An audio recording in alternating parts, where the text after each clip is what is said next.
Hi ನಮಸ್ಕಾರ ಗೆಳೆಯರೇ, ಎಲ್ಲರಿಗೂ ನನ್ನ ಚಾನಲ್ಗೆ ಸ್ವಾಗತ.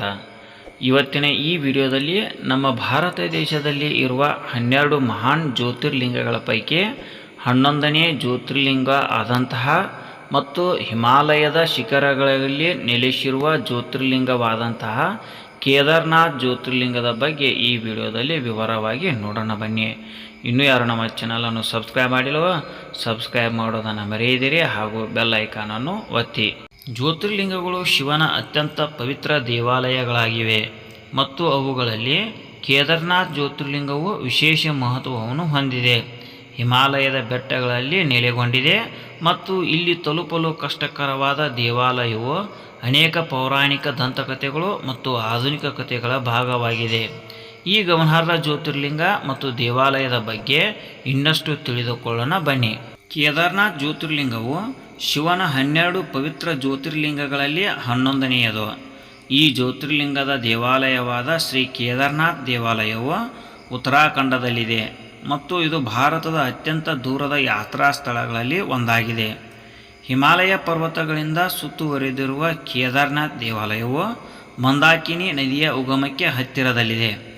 ಕೇದಾರನಾಥ್ ಜ್ಯೋತಿರ್ಲಿಂಗದ ಉಗಮಕ್ಕೆ ಸಂಬಂಧಿಸಿದಂತೆ ಅನೇಕ ಕಥೆಗಳಿವೆ. ಅವುಗಳಲ್ಲಿ 2 ಅತ್ಯಂತ ಮಹತ್ವದ್ದಾಗಿವೆ. ಇವಾಗ ಅವುಗಳ ಬಗ್ಗೆ ನೋಡೋಣ ಬನ್ನಿ. ಇವಾಗ ಮೊದಲನೆಯ ಕಥೆಯನ್ನು ನೋಡೋಣ ಬನ್ನಿ. ಧರ್ಮ ಮತ್ತು ಅಹಿಂಸೆಯ ಪುತ್ರರಾದ ನರ ಮತ್ತು ನಾರಾಯಣ ಎಂಬ ಅವಳಿ ಋಷಿಗಳನ್ನು ವಿಷ್ಣುವಿನ ಭಾಗಶಃ ಅವತಾರ ಎಂದು ಹೇಳಲಾಗುತ್ತದೆ. ಒಮ್ಮೆ ನರ ಮತ್ತು ನಾರಾಯಣರು ಬದರಿಕಾಶ್ರಮದಲ್ಲಿ ಅಂದರೆ ಬದ್ರಿನಾಥ ಆಶ್ರಮದಲ್ಲಿ ಧ್ಯಾನ ಮಾಡಲು ಪ್ರಾರಂಭಿಸಿದರು. ಶಿವನನ್ನು ಪ್ರಾರ್ಥಿಸಿದರು. ಈಗಲೂ ಸಹ ಬದರಿಕಾಶ್ರಮದಲ್ಲಿ ಪಕ್ಕದಲ್ಲಿ ಇರುವ 2 ಪರ್ವತಗಳನ್ನು ನರ ಮತ್ತು ನಾರಾಯಣ ಎಂದು ಕರೆಯುತ್ತಾರೆ. ಅವರು ವರ್ಷಗಟ್ಟಲೆ ಸಂಪೂರ್ಣ ಭಕ್ತಿಯಿಂದ ಶಿವನನ್ನು ಪ್ರಾರ್ಥಿಸುತ್ತಿದ್ದರು. ಅವರ ಸಮರ್ಪಣೆಯಿಂದ ಸಂತಸಗೊಂಡ ಶಿವನು ಅವರ ಮುಂದೆ ಕಾಣಿಸಿಕೊಂಡು, ನಿಮ್ಮ ಭಕ್ತಿ ಮತ್ತು ತಪಸ್ಸಿನಿಂದ ನಾನು ಸಂತೃಪ್ತನಾಗಿದ್ದೇನೆ. ನೀವಿಬ್ಬರೂ ನೀವು ಬಯಸುವ ಯಾವುದೇ ವರವನ್ನು ನನ್ನ ಬಳಿ ಕೇಳಬಹುದು ಎಂದು ಶಿವನು ಹೇಳಿದನು. ನರ ಮತ್ತು ನಾರಾಯಣರು ಕೈ ಮುಗಿದು ಪ್ರತಿಕ್ರಿಯಿಸಿದರು. ಓ ದೇವರೇ, ನೀವು ನಮ್ಮ ಪೂಜೆಯಿಂದ ನಿಜವಾಗಿಯೂ ಸಂತುಷ್ಟರಾಗಿದ್ದರೆ ದಯವಿಟ್ಟು ನಮ್ಮ ಭಕ್ತಿ ಮತ್ತು ಪೂಜೆಯನ್ನು ಸ್ವೀಕರಿಸಲು ದಯವಿಟ್ಟು ನಿಮ್ಮ ರೂಪದಲ್ಲಿ ಶಾಶ್ವತವಾಗಿ ಇಲ್ಲಿಯೇ ಇರಿ. ಅವರ ಕೋರಿಕೆಯನ್ನು ಕೇಳಿ ಶಿವನು ಹಿಮಾಲಯದ ಮಧ್ಯದಲ್ಲಿರುವ ಕೇದಾರ ತೀರ್ಥದಲ್ಲಿ ಅಂದರೆ ತೀರ್ಥಯಾತ್ರೆಯ ಸ್ಥಳ ಅದು ಜ್ಯೋತಿರ್ಲಿಂಗದ ರೂಪದಲ್ಲಿ ತನ್ನನ್ನು ತಾನು ಸ್ಥಾಪಿಸಿಕೊಂಡನು. ಈ ರೂಪದಲ್ಲಿ ಶಿವನು ಕೇದಾರೇಶ್ವರ ಎಂದು ಪ್ರಸಿದ್ಧನಾದನು ಮತ್ತು ಕೇದಾರನಾಥ ಜ್ಯೋತಿರ್ಲಿಂಗವು ಅತ್ಯಂತ ಪ್ರಸಿದ್ಧ ಜ್ಯೋತಿರ್ಲಿಂಗಗಳಲ್ಲಿ ಒಂದಾಯಿತು. ಇವಾಗ 2ನೆಯ ಕಥೆಯನ್ನು ನೋಡೋಣ ಬನ್ನಿ. ಕೇದಾರನಾಥ್ ಜ್ಯೋತಿರ್ಲಿಂಗದ ಉಗಮಕ್ಕೆ ಸಂಬಂಧಿಸಿದ ಮತ್ತೊಂದು ಕಥೆ ಪಾಂಡವರಿಗೆ ಸಂಬಂಧಿಸಿದೆ. ಮಹಾಭಾರತದ ಯುದ್ಧ ಮುಗಿದ ನಂತರ ಪಾಂಡವರು ತಮ್ಮ ಸ್ವಂತ ಸಂಬಂಧಿಕರಾದ ಕೌರವರನ್ನು ಮತ್ತು ಇತರ ಅನೇಕರನ್ನು ಗುರು ದ್ರೋಣಾಚಾರ್ಯರಂತೆ ಕೊಂದ ಅಪರಾಧಿ ಮನೋಭಾವದಿಂದ ತುಂಬಿ ಹೋದರು. ಅವರ ಕಾರ್ಯಗಳು ಒಳ್ಳೆಯ ಉದ್ದೇಶಕ್ಕಾಗಿ ಮಾಡಲ್ಪಟ್ಟಿದ್ದರೂ ಆ ಹತ್ಯೆಗಳು ಪಾಪಮಯವಾಗಿದ್ದವು. ತಮ್ಮ ಪಾಪಗಳಿಗೆ ಪ್ರಾಯಶ್ಚಿತ್ತ ಮಾಡಿಕೊಳ್ಳಲು ಪಾಂಡವರು ಹಿಮಾಲಯಕ್ಕೆ ತಪಸ್ಸು ಮಾಡಲು ಹೋದರು. ವ್ಯಾಸ ಋಷಿಗಳು ಶಿವನಲ್ಲಿ ಪ್ರಾರ್ಥಿಸಲು ಸಲಹೆ ನೀಡಿದರು, ಏಕೆಂದರೆ ಅವರು ಮಾಡಿದ ಗಂಭೀರ ಪಾಪಗಳಿಗೆ ಶಿವ ಮಾತ್ರ ಕ್ಷಮಿಸಬಲ್ಲನು. ಪಾಂಡವರು ಶಿವನನ್ನು ಹುಡುಕುತ್ತಾ ಕಾಶಿಯನ್ನು ತಲುಪಿದರು. ಆದರೆ ಅವರನ್ನು ಕ್ಷಮಿಸಲು ಇಷ್ಟವಿಲ್ಲದ ಶಿವನು ಗೂಳಿಯ ರೂಪವನ್ನು ಧರಿಸಿ ಹಿಮಾಲಯದಲ್ಲಿ ಈಗ ಗರ್ವಾಲ್ ಪ್ರದೇಶ ಎಂದು ಕರೆಯಲ್ಪಡುವ ಪ್ರದೇಶದಲ್ಲಿ ಅಡಗಿಕೊಂಡನು. ಪಾಂಡವರು ಶಿವನನ್ನು ಹುಡುಕುತ್ತಾ ಈ ಪ್ರದೇಶವನ್ನು ತಲುಪಿದರು. ಭೀಮನು ಗೂಳಿಯನ್ನು ನೋಡಿದಾಗ ಅದು ಶಿವನೆಂದು ಅವನಿಗೆ ತಕ್ಷಣ ಗುರುತಿಸಲಾಯಿತು. ಗೂಳಿ ಓಡಿ ಹೋಗಲು ಪ್ರಾರಂಭಿಸಿತು ಮತ್ತು ಭೀಮನು ಅದನ್ನು ಬೆನ್ನಟ್ಟಿದನು. ಆದರೆ ಗೋನು ಮಾತ್ರ ಹಿಡಿಯುವಲ್ಲಿ ಯಶಸ್ವಿಯಾದನು. ಅದು ಕೇದಾರೇಶ್ವರ ಜ್ಯೋತಿರ್ಲಿಂಗವಾಯಿತು. ಗೂಳಿಯ ಭಾಗಗಳು ನೆಲಕ್ಕೆ ಕಣ್ಮರೆಯಾದ ನಂತರ ಬೇರೆ ಬೇರೆ ಸ್ಥಳಗಳಲ್ಲಿ ಕಾಣಿಸಿಕೊಂಡವು. ತುಂಗನಾಥ್ ಶಿವಲಿಂಗದಲ್ಲಿ ತೋಳುಗಳು ಕಾಣಿಸಿಕೊಂಡವು, ಆದರೆ ಹೊಕ್ಕುಳ ಮತ್ತು ಹೊಟ್ಟೆ ಮಧ್ಯಮೇಶ್ವರ ಶಿವಲಿಂಗವನ್ನು ರೂಪಿಸಿದವು ಎಂದು ಹೇಳಲಾಗುತ್ತದೆ.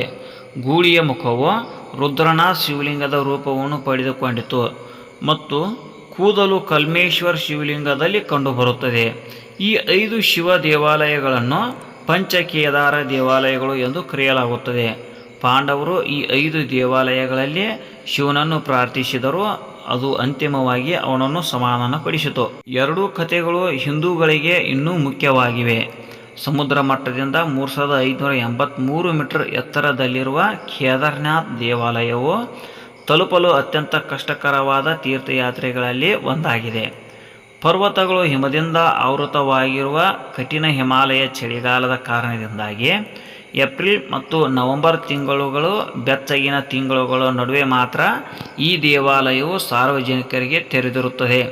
ಚಳಿಗಾಲದ ತಿಂಗಳುಗಳವರೆಗೆ ಕೇದಾರ್ನಾಥ್ ದೇವಾಲಯದ ದೇವತೆಯನ್ನು ಉತ್ತರಾಖಂಡದ ಉಖಿಮತ್ ಪಟ್ಟಣಕ್ಕೆ ಸ್ಥಳಾಂತರಿಸಲಾಗುತ್ತದೆ. ಕನಿಷ್ಠ 1200 ವರ್ಷಗಳ ಹಿಂದೆ ನಿರ್ಮಿಸಲಾದ ಸಮಯದಿಂದ ಸಾವಿರಾರು ಚಳಿಗಾಲದ ತಿಂಗಳುಗಳ ಕಾಲ ಹಿಮದ ಅಡಿಯಲ್ಲಿ ಹೂತು ಹೋಗಿದ್ದರೂ ಸಹ ಕೇದಾರ್ನಾಥ್ ದೇವಾಲಯವು ಹಿಮದ ಅಡಿಯಲ್ಲಿ ಹೂತು ಹೋಗಿತ್ತು ಎಂಬ ಅಂಶದಿಂದ ನಾವು ಅದರ ಅದ್ಭುತ ವಾಸ್ತುಶಿಲ್ಪದ ಶಕ್ತಿಯನ್ನು ಪ್ರಶಂಸಿಸಬಹುದು.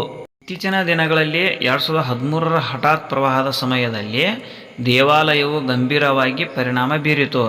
ಸುತ್ತಮುತ್ತಲಿನ ಪ್ರದೇಶಗಳಿಗೆ ತೀವ್ರ ಹಾನಿಯಾಯಿತು. ಆದರೆ ಆಶ್ಚರ್ಯಕರವಾಗಿ ದೇವಾಲಯದ ರಚನೆಯು ಅವಶೇಷಗಳಲ್ಲಿ ಕಾಣಿಸಿಕೊಂಡ ದೊಡ್ಡ ಬಂಡೆಯಿಂದ ರಕ್ಷಿಸಲ್ಪಟ್ಟಿದೆ.